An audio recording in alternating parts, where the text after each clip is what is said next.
Podcast Media Today Live March 28, 2021. Latest world news headlines and events. Aides to New York Governor Cuomo subpoenaed in sexual harassment probe. Frontline workers and now shooting witnesses. Colorado grocery staff confront dual tragedies.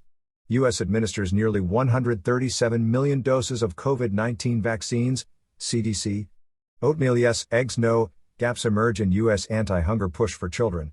Troops fire at funeral as Myanmar mourns bloodiest day since coup. Indonesian church bombed by suspected Islamist militants. Tugs dredgers still struggle to free ship blocking Suez Canal. Thousands flee to Thailand after Myanmar army's airstrikes on villages. Activist group, media. UN negotiating with China for unfettered access to Xinjiang, Guterres tells CBC. Blinken says aspects of U.S.-China ties are increasingly adversarial. Jailed Kremlin critic Navalny asks for painkiller injections. Public Commission. Bangladesh violence spreads after Modi's visit. Attacks on Hindu temples. Train. Jerusalem's Holy Sepulchre Church opens to public on Palm Sunday. United States condemns China's sanctions in dispute over Uyghurs. Iran and China signed 25-year cooperation agreement. Aides to New York Governor Cuomo subpoenaed in sexual harassment probe. The New York State Attorney General's office has subpoenaed dozens of officials in New York Governor Andrew Cuomo's administration as part of a probe into sexual harassment accusations, The Wall Street Journal reported late on Friday. On WSJ.com/3ludeyes. Cuomo's aide Melissa De Rosa, whose title is Secretary to the Governor, was among the officials to receive a subpoena earlier this month, the newspaper reported, citing people familiar with the matter.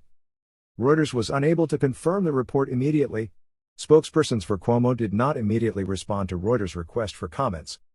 Cuomo, 63, is resisting pressure to resign following the flurry of accusations of sexual harassment or misconduct and revelations that his administration underreported nursing home deaths from the COVID-19 pandemic. The governor has denied any wrongdoing, though he has acknowledged it had been a custom for him to kiss and hug people when greeting them. He has said he was sorry if his behavior had made people feel uncomfortable. Frontline workers and now shooting witnesses. Colorado grocery staff confront dual tragedies. The staff at a Colorado King Soopers grocery store found themselves targeted by a mass shooter this week, after a year in which they faced the coronavirus pandemic as frontline workers. 3. Terry Leiker, 51, Ricky Olds, 25, Denny Stong, 20, were among the 10 people killed on Monday when a gunman opened fire inside the Boulder store. Several King Soopers workers helped customers flee and one even hit a coworker with trash cans, union officials and employees said. The trauma came after a year in which 5 unionized Colorado grocery workers died of COVID-19, according to Kim Cordova, the United Food and Commercial Workers Local 7 president. She said families believed they had caught the virus at work. Across the United States, supermarket employees have had to reckon with customers refusing to wear masks, crowding, panic buying, and additional cleaning requirements. With the vaccine rollout picking up, for some the grueling last year had finally started to recede into memory. I got my shot last week. It's so much hope to get your shot. It's a new deal. A new beginning, said Darcy Lopez, 46, a manager at the Murray's Cheese concession at the now-closed Boulder King Soopers. And then some idiot comes into our store and shoots up the place. During the shooting, Lopez climbed into a cabinet beneath her cheese stand counter to hide. We've been through so much this last year and it was just the icing on the cake, she said.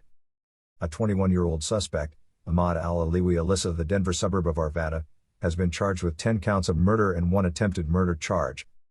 Cincinnati-headquartered Kroger Company, the parent company of King Soopers, said in Twitter posts this week that it was horrified by the killing and was supporting its workers, some of whom were involved in truly heroic acts.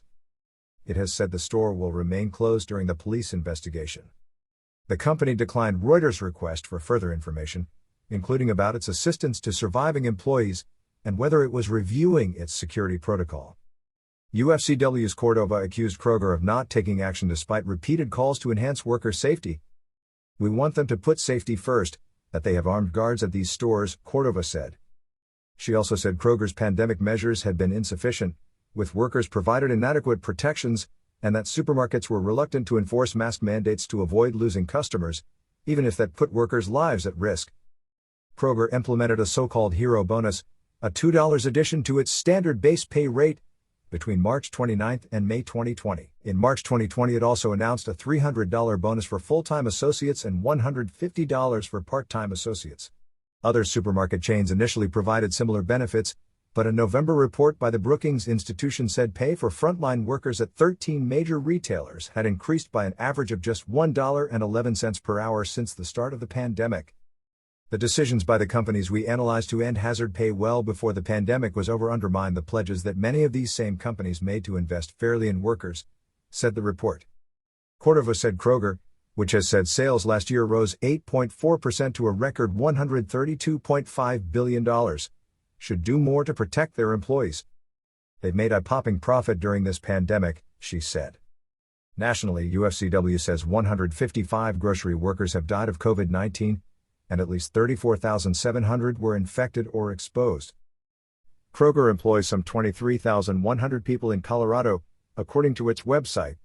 UFCW represents 32 workers at the King's Supers in Boulder, which is near the University of Colorado's flagship campus and about 28 miles, 45 kilometers, northwest of Denver. Cordova said the union has been helping employees who survived the shooting plan their future work, arrange mental health counseling, and how to retrieve personal items, including from their cars. When they ran, they never went back, she said. U.S. administers nearly 137 million doses of COVID-19 vaccines, CDC. The United States has administered 136,684,688 doses of COVID-19 vaccines and distributed 177,501,775 doses in the country as of Friday morning, the U.S. Centers for Disease Control and Prevention said. The tally is for Moderna, Pfizer/BioNTech, and Johnson & Johnson's vaccines as of 6 a.m. ET on Friday, the agency said. According to the tally posted on March 25, the agency had administered 133,305,295 doses of the vaccines and distributed 173,525,335 doses. The agency said 89,559,225 people have received at least one dose, while 48,695,172 people were fully vaccinated as of Friday. A total of 7,699,428 vaccine doses have been administered in long-term care facilities, the agency said. Oatmeal yes, eggs no, gaps emerge in U.S. anti-hunger push for children. Clarksville, Tennessee. When the coronavirus pandemic forced the closure of U.S. schools a year ago, Congress took action to ensure that low-income families whose children receive free meals at school would have money to buy food on their own. But nobody told Amber Lee McCann. The single mother, who cares for foster children along with her two sons, quickly ran through her savings after she quit her jobs at a veterinary practice and a real estate firm because she has underlying health issues and feared catching COVID-19. And money was running low. Trips to the grocery store became an exercise in triage. Yes to oatmeal, no to fresh fruit and eggs. 1 gallon of milk every 2 weeks, rather than every 4 days. I felt like a complete failure, said McCann, who lives in the Tennessee city of Clarksville, near the border with Kentucky. I definitely had a lot of depression last year. McCann, 39, found out about the pandemic electronic benefit transfer program in October, after it had expired. She ultimately was able to secure about $750 in benefits, roughly half of what she calculated she was eligible to receive. Congress over the past year approved nearly $6 trillion in spending to battle a pandemic that has killed roughly 550,000 Americans and thrown millions of people out of work. It included hundreds of billions of dollars in unemployment aid, welfare spending, and direct payments to help people weather the crisis. Lawmakers loosened guidelines to make it easier for people to qualify for assistance, allowing states to screen applicants over the phone or internet, rather than in person. Still, the ranks of the hungry in the United States have grown. Roughly 12% of households with children reported not having enough to eat in February, according to the U.S. Census Bureau, up from 8% before COVID-19 emerged. Uneven participation. Advocates said the pandemic made clear that welfare programs too often set up barriers for those who need help the most. It was frustrating, it was burdensome, and it made an already difficult situation even more difficult for many people, said Pamela Hurd, a professor of public policy at Georgetown University. Much federal aid is filtered through state governments, and caseloads have varied considerably from state to state. Kentucky boosted the number of participants in the Women, Infants and Children Food Assistance Program by 21% between February and November, while participation dropped by 17% in Arkansas, government figures show. Likewise, participation in temporary assistance for needy families program rose by 74% in Indiana between February and September and dropped by 37% in Mississippi. While those programs have been in place for decades, Congress created the Pandemic Electronic Benefit Transfer (PEBT) program in March 2020. With most school buildings shut, lawmakers opted to give roughly 30 million low-income students debit cards worth up to $400 to cover the cost of the free meals they had been getting at school. While total participation figures are not available, U.S. Department of Agriculture (USDA) figures show the PEBT paid out $21.9 billion between March and November and served a peak of 12.8 million students in June. The Brookings Institution think tank estimates the initiative reduced child hunger by roughly a third during the spring and summer, and experts view it as a surprising success. The bottom line is PEBT works and it works well, said Dottie Rosenbaum of the Center on Budget and Policy Priorities think tank. But as with other programs, success varied considerably by state. Some, like Michigan and Indiana, were able to get benefits to eligible children within weeks, USDA figures show. Others took months. Tennessee, like 20 other states, required families who were not already enrolled in other welfare programs to fill out an application. That proved to be a major barrier for many families who lacked internet access or, like McCann, did not know the benefit was available. As the program was due to expire at the end of September, 240,000 children, a third of those eligible, still had not gotten benefit cards. The state mailed those cards to schools for families to pick up, but 60,000 of them were sent back unclaimed. "It's frustrating just knowing there's support there and it's taking so long for families to receive it," said Signa Anderson of the Tennessee Justice Center, a nonprofit group that serves low-income families. Tennessee Department of Human Services spokesman Sky Arnold said the applications were necessary because the state was not able to get student information when schools were closed. The program ultimately reached 765,000 students, Arnold said, more than it initially thought would be eligible. No applications were needed for a second round of benefits in the fall that reached 368,000 students. Congress renewed the program in October, but then President Donald Trump's administration did not provide clear guidelines on who should qualify, as some schools had returned to in-person learning. Lawmakers provided clearer guidance in December, but as of this month only 29 states have been approved to distribute benefits that should have gone out months ago. In Tennessee, officials are saying the new round of benefit cards will go out soon. This time those qualified will not have to fill out an application. McCann said she would welcome the aid when it arrives, but it will not make up for the belt-tightening months last year when she struggled to put food on the table. "I hurt for the kids," McCann said, "because it wasn't for me, it was for them." Troops fire at funeral as Myanmar mourns bloodiest day since coup. Myanmar security forces opened fire at a funeral on Sunday, witnesses said, as people across the country gathered to mourn 114 people killed the previous day in the worst crackdown on protests since the military coup on February 1. Mourners fled the shooting in Bago at a service for 20-year-old student T. Mong Mong near the commercial capital Yangon, and there were no immediate reports of casualties, 3 people in the town told Reuters. "While we're singing the revolution song for him, security forces just arrived and shot at us," a woman called I who was at the service said. "People, including us, run away as they opened fire." 3 people were killed in other shooting incidents on Sunday, and thousands of villagers in a border area fled to Thailand after army airstrikes on one of several ethnic militias that have stepped up attacks since the coup, witnesses and local media said. One person was killed when troops opened fire overnight on a group of protesters near the capital Naypyidaw, Myanmar Now News reported, and there were several protests on Sunday in the Sagaing region near the country's second city, Mandalay. There were no reports of large-scale protests within Mandalay, which bore the brunt of the casualties on Saturday, Myanmar's Armed Forces Day, or in Yangon. At least 6 children between the ages of 10 and 16 were among those killed on Saturday, according to news reports and witnesses. Protesters call the victims fallen stars. Weapons call. The bloodshed drew renewed Western condemnation. The UN Special Rapporteur for Myanmar said the army was carrying out mass murder and called on the world to isolate the junta and halt its access to weapons. Foreign criticism and sanctions imposed by some Western nations have failed so far to sway the military leaders, as have almost daily protests around the country since the junta took power and detained elected leader Aung San Suu Kyi. "We salute our heroes who sacrificed lives during this revolution, and we must win this revolution," one of the main protest groups, the General Strike Committee of Nationalities, GSCN, posted on Facebook. Heavy fighting also erupted between the army and some of the 24 ethnic armed groups that control swathes of the country. About 3,000 people fled to neighboring Thailand after military jets bombed areas controlled by the Karen National Union, KNU, militia near the border in a bombing raid near Thailand, an activist group and local media said. In an air attack by the military on Saturday, at least 3 civilians were killed in a village controlled by the KNU, a civil society group said. The militia earlier said it had overrun an army post near the border, killing 10 people. Fighting also erupted on Sunday between another armed group, the Kachin Independence Army, and the military in the jade mining area of Pakant in the north. The Kachin forces attacked a police station and the military responded with an aerial assault, Kachin Waves media reported. There were no reports of casualties.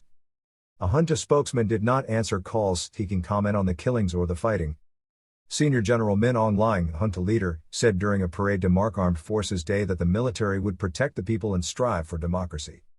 Ringing hollow. Saturday's casualties took the overall number of civilians reported killed since the coup to more than 440. Countries including the United States, Britain, Germany and the European Union strongly condemned the violence. German Foreign Minister Heiko Maas said on Twitter, "We will not tolerate the military's brutal course of action against the people of Myanmar." UN Special Rapporteur Tom Andrews said the junta should be cut off from funding, such as oil and gas revenues, and from access to weapons. Words of condemnation or concern are frankly ringing hollow to the people of Myanmar while the military junta commits mass murder against them, he said in a statement. UN Special Advisor on the Prevention of Genocide Alice Wirimundry and UN High Commissioner for Human Rights Michelle Bachelet called the killings shameful, cowardly, brutal actions of the military and police, who have been filmed shooting at protesters as they flee, and who have not even spared young children. The top military officer from the United States and nearly a dozen of his counterparts said in a statement that a professional military must follow international standards for conduct and is responsible for protecting, not harming, the people it serves. The Myanmar military took power saying that November elections won by Suu Kyi's party were fraudulent, an assertion dismissed by the country's election commission. Suu Kyi remains in detention at an undisclosed location and many other figures in her party are also in custody. The top military officer from the United States and nearly a dozen of his counterparts said in a statement that a professional military must follow international standards for conduct and is responsible for protecting, not harming, the people it serves. The Myanmar military took power saying that November elections won by Suu Kyi's party were fraudulent, an assertion dismissed by the country's election commission. Suu Kyi remains in detention at an undisclosed location and many other figures in her party are also in custody. Indonesian church bombed by suspected Islamist militants. Jakarta, 2 suicide bombers believed to be members of an Islamist militant group attacked a Catholic church in the Indonesian city of Makassar on Sunday on the first day of the Easter Holy Week, wounding 19 people, police said. The mass was finishing when the attackers detonated at least one device outside the church. The 2 suspects were the only fatalities. Police Chief Listio Sigit Prabowo said the bombers were both believed to belong to the Islamic State-inspired Jama Ansarut Daulah, JAD, which is suspected of suicide attacks on churches and a police post that killed at least 30 people in the city of Surabaya in 2018. Around 20 suspected JAD members were arrested in January. The group is also believed to have been involved in a bomb attack on a Philippine church in 2019 that killed more than 20 people. They are part of that group. They carried out the attack with a pressure cooker bomb, Listio said. In an online broadcast, President Joko Widodo condemned this act of terrorism, urged people to remain calm, and said the government would make sure they could worship without fear. Police said the suspects had tried to enter the church's grounds on a motorbike. Security camera footage showed a blast that blew flame, smoke and debris into the middle of the road. A security source who was not authorized to speak to media said they were a male college student and his female partner. Makassar, the biggest city on the island of Sulawesi, reflects the religious makeup of Indonesia, which is the world's largest Muslim-majority country but has a substantial Christian minority, among other religions. Whatever the motive is, this act isn't justified by any religion because it harms not just one person but others too, Religious Affairs Minister Yakut Khalil Kuma said in a statement. Pope Francis prayed for the victims of the attack, according to Vatican media. Kamar Gultom, head of the Indonesian Council of Churches, described the attack as a cruel incident as Christians were celebrating Palm Sunday, and urged people to remain calm and trust the authorities. Indonesia's deadliest Islamist militant attack took place on the tourist island of Bali in 2002, when bombers killed 202 people, most of them foreign tourists. Tugs dredgers still struggle to free ship blocking Suez Canal. Somalia, Egypt, Suez Canal salvage teams were alternating between dredging and tugging on Sunday to dislodge a massive container ship blocking the busy waterway, while two sources said efforts had been complicated by rock under the ship's bow. Dredgers working to dislodge the stranded vessel have so far shifted 27,000 cubic meters of sand to a depth of 18 meters, 19.7 yards, and efforts would continue around the clock according to wind conditions and tides, the Suez Canal Authority, SCA, said in a statement. Egypt's President Abdel Fattah al-Sisi has ordered preparations for the possible removal of some of the ship's 18,300 containers, SCA Chairman Osama Rabi told Egypt's Extra News. Any operation to lighten the ship's load would not start before Monday, an SCA source said, as salvage teams try to take advantage of high tides before they recede next week to maneuver the ship free. The 400-meter, 430-yard, long Ever Given became jammed diagonally across a southern section of the canal in high winds more than 5 days ago, halting shipping traffic in one of the world's busiest waterways. At least 369 boats are waiting to transit the canal, Rabi said, including dozens of container ships, bulk carriers, oil tankers and liquefied natural gas, LNG, or liquefied petroleum gas, LPG, vessels. Shippers affected by the blockage may be offered discounts, Rabi said, adding that he believed investigations would show the canal was not responsible for grounding the Ever Given, one of the world's biggest container ships. Rescue workers from the SCA and a team from Dutch firm Smith Salvage have been weighing how much tugging power they can use on the ship without risking damage, and whether some cargo will need to be removed by crane in order to refloat it. Experts have warned that such a process could be complex and lengthy. Rabi said he hoped it would not be necessary, but that Egypt would take up offers of international assistance if it did switch that strategy. A ballast tank at the bow of the ship has been damaged, and the vessel will have to be inspected once it is freed, two people familiar with the salvage operation said. Positive indicators. There are positive indicators from yesterday and the day before yesterday, Rabi told Egyptian state TV. The rudder was not moving and it is now moving, the propeller is working now, there was no water underneath the bow and now there is water under it, and yesterday there was a 4-meter deviation in the bow and the stern.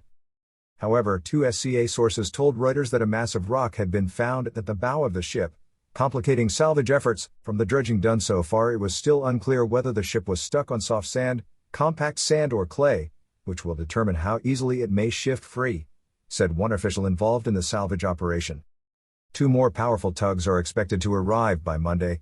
We believe that is what you are going to need in terms of horsepower, to have a decent attempt, a decent chance of trying to float her, the official said.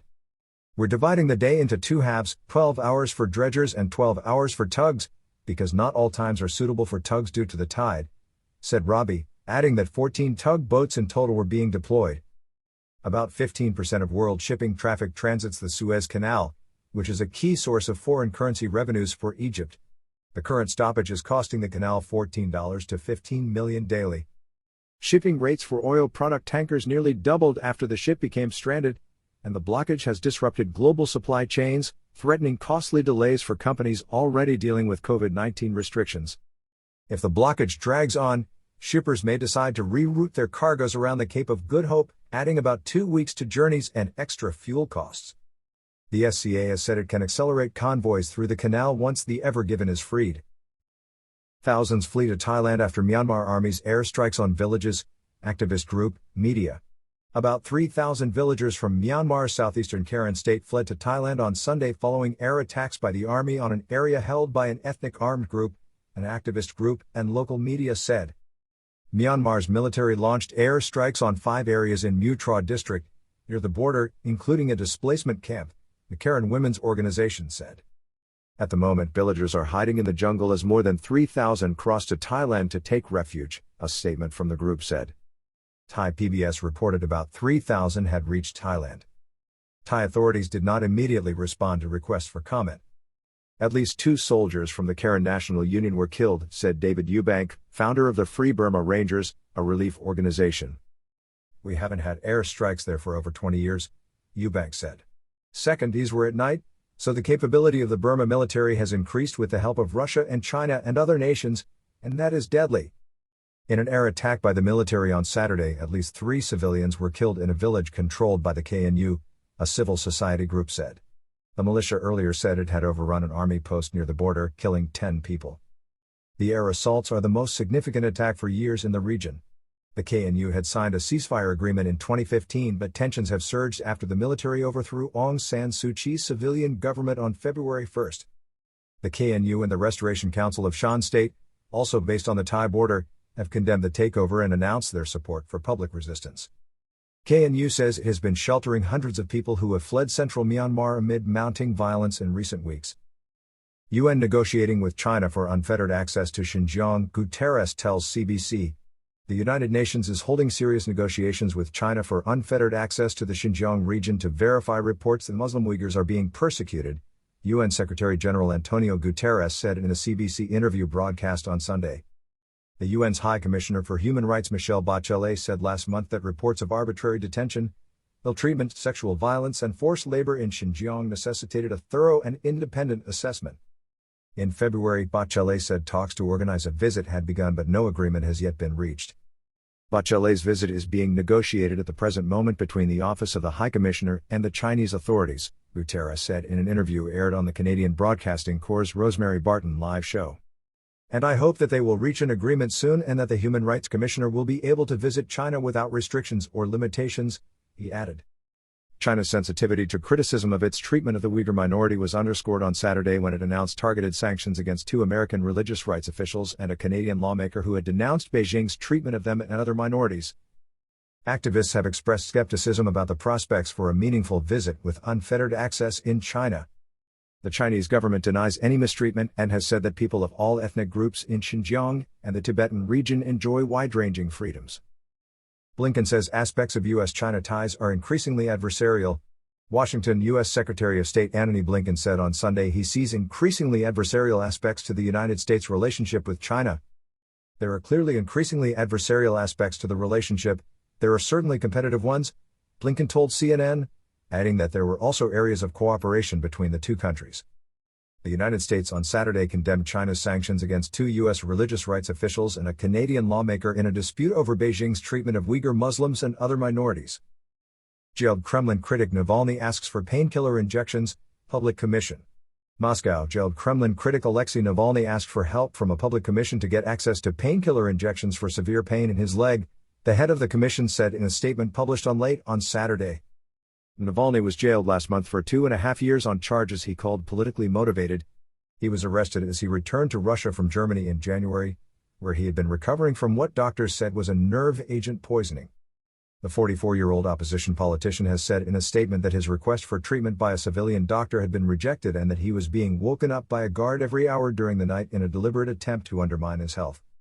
Members of a local public monitoring commission, a semi-official body with access to Russian prisons, visited Navalny in his penal colony 100 kilometers 60 miles east of Moscow on Friday.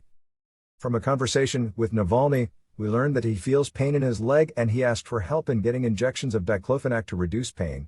He is still able to walk, said Vyacheslav Kulikov, the head of the commission, in an online statement. The commission did not say if Navalny received the painkiller injections he asked for. We made sure that his request had been recorded officially, Kulikov said.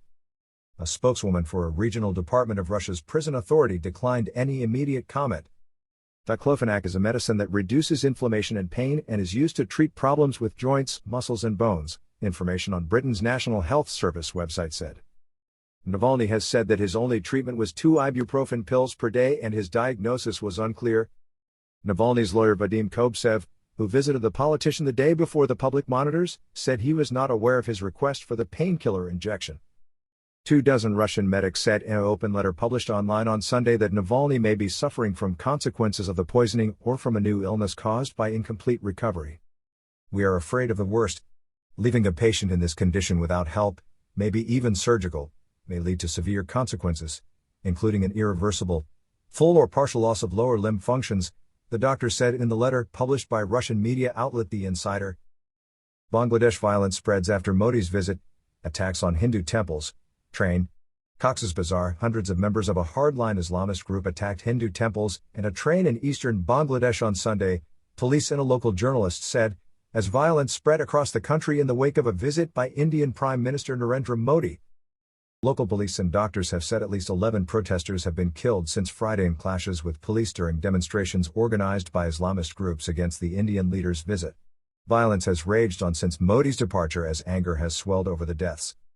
Modi arrived in Dhaka on Friday to mark the 50th anniversary of Bangladesh's nationhood, and he left on Saturday after gifting Prime Minister Sheikh Hasina some 1.2 million COVID-19 vaccine shots.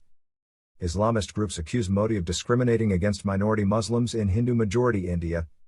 On Friday, dozens of people were injured in the densely populated capital Dhaka as police fired tear gas and rubber bullets at protesters. Thousands of Islamist activists marched down streets across Bangladesh on Sunday. Activists with the Hafizat-e-Islam group attacked a train in the eastern district of Brahmanbaria, resulting in 10 people being injured, a police official said. They attacked the train and damaged its engine room and almost all the coaches, the official told Reuters, declining to be named as he was not authorized to speak to the media. Several government offices, including the Land Office and a government-sponsored music academy, were set on fire and several Hindu temples were also attacked, said Javed Rahim, a journalist in Brahmanbaria town. "We are in extreme fear and feeling really helpless," Rahim told Reuters by telephone, adding, even the press club was attacked, leaving many injured, including the press club president. One protester, who sustained an injury during Saturday's clash in Brahmanbaria, died on Sunday, a doctor said. Islamist activists also set alight two buses in the western district of Rajshahi on Sunday, while hundreds of protesters clashed with police in several places, pelting them with stones, 3 police sources in 3 districts said. Protesters used electric poles, timber and sandbags to block roads, and police retaliated with rubber bullets and tear gas, leaving dozens injured in Narayanganj, just outside the capital Dhaka, one police official said. Protesters also vandalized and burned several buses in Dhaka as they blocked many roads, a police official said. The protests have flared into wider demonstrations against police killings, and the Hafizat-e-Islam enforced a nationwide strike on Sunday. "Police opened fire on our peaceful supporters," Hafizat-e-Islam's organizing secretary Azizul Haq told a rally. "We will not let the blood of our brothers go in vain." Jerusalem's Holy Sepulchre Church opens to public on Palm Sunday. Jerusalem in scenes very different from last year. Jerusalem's Church of the Holy Sepulchre opened to the public on Palm Sunday, allowing Christians to attend Mass at the start of Holy Week on the site where they believe Jesus was crucified and rose from the dead. With more than half the population of Israel having received 2 vaccine doses, coronavirus restrictions were eased to allow small congregations to gather with social distancing measures in place. The mood was celebratory as scores of Roman Catholics passed through the huge wooden doors of the church that is the global focus of the most important festival in the Christian calendar. Last year was a terrible Easter, without people, closed doors. This year is much better. The door is open. We don't have a lot of people, but we feel more hopeful that things will become better. The Latin Patriarch of Jerusalem, Pier Battista Pizzaballa, told Reuters as he emerged from the church flanked by clerics and worshippers carrying palm fronds. "The message of Easter is life and love, despite all the signs of death, corona, pandemic, whatever, we believe in the power of love and life," Pizzaballa said. Under Israeli COVID-19 restrictions on gatherings, the Patriarch later led worshippers wearing face masks and holding palm and olive branches in a Palm Sunday procession from the Mount of Olives to the Old City. Palm Sunday commemorates the day the Gospels say Jesus rode into Jerusalem and was hailed by the people, only to be crucified 5 days later. This year, Roman Catholics celebrate Easter on April 4th and Orthodox Christians nearly a month later, on May 2nd. United States condemns China's sanctions in dispute over Uyghurs. Beijing, Ottawa. The United States on Saturday condemned China's sanctions against 2 American religious rights officials and a Canadian lawmaker in a dispute over Beijing's treatment of Uyghur Muslims and other minorities. China's moves only contribute to the growing international scrutiny of the ongoing genocide and crimes against humanity in Xinjiang. "We stand in solidarity with Canada, the UK, the EU, and other partners and allies around the world in calling on China to end the human rights violations and abuses," U.S. Secretary of State Anthony Blinken said in a statement.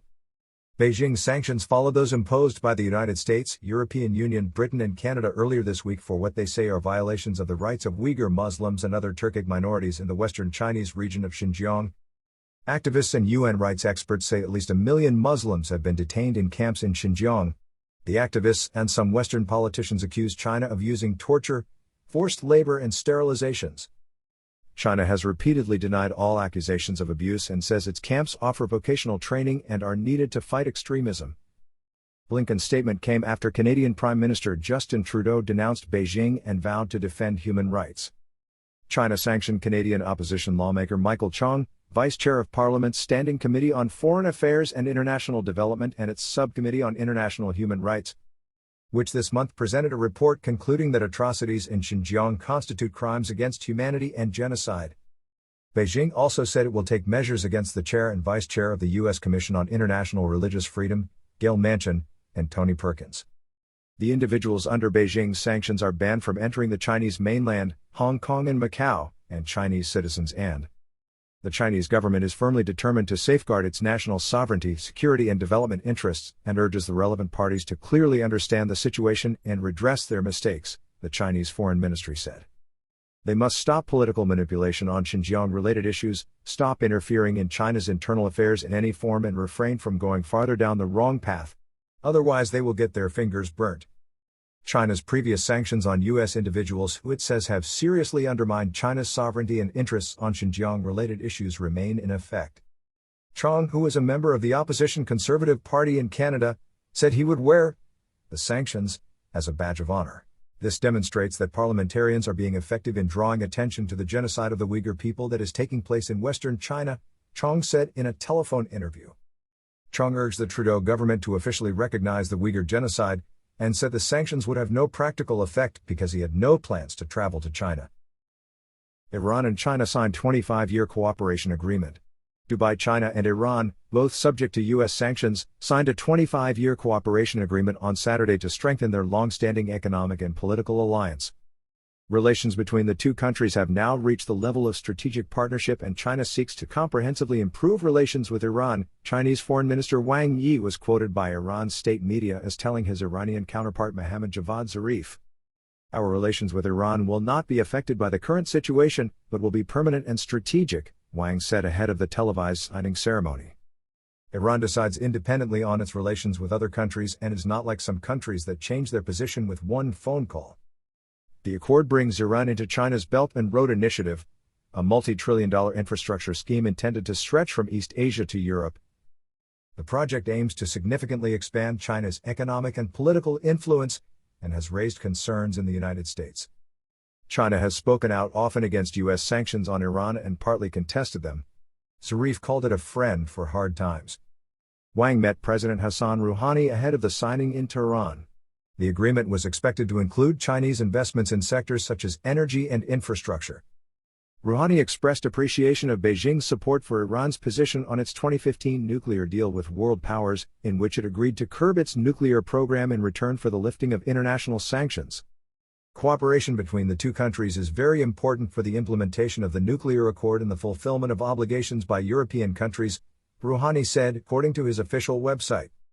U.S. President Joe Biden has sought to revive talks with Iran on the nuclear deal abandoned in 2018 by his predecessor, Donald Trump, in 2018. Tehran wants the sanctions that Trump imposed removed before any negotiations resume. Under the new administration, the Americans want to reconsider their policy and return to the nuclear accord, and China welcomes their move, Wang said. He also promised that China would provide more coronavirus vaccines to Iran, the Middle Eastern country worst hit by the pandemic. Iranian Foreign Ministry spokesman Saeed Khatibzadeh said the agreement was a roadmap for trade and economic and transportation cooperation, with a special focus on both countries' private sectors. Don't forget to comment below with your common sense and subscribe to your podcast. This helps bring the podcast to life and grow it. You can follow us on Instagram, Twitter, Facebook. We can't wait to continue this adventure with you. Support us on PayPal. Thank you very much and enjoy listening.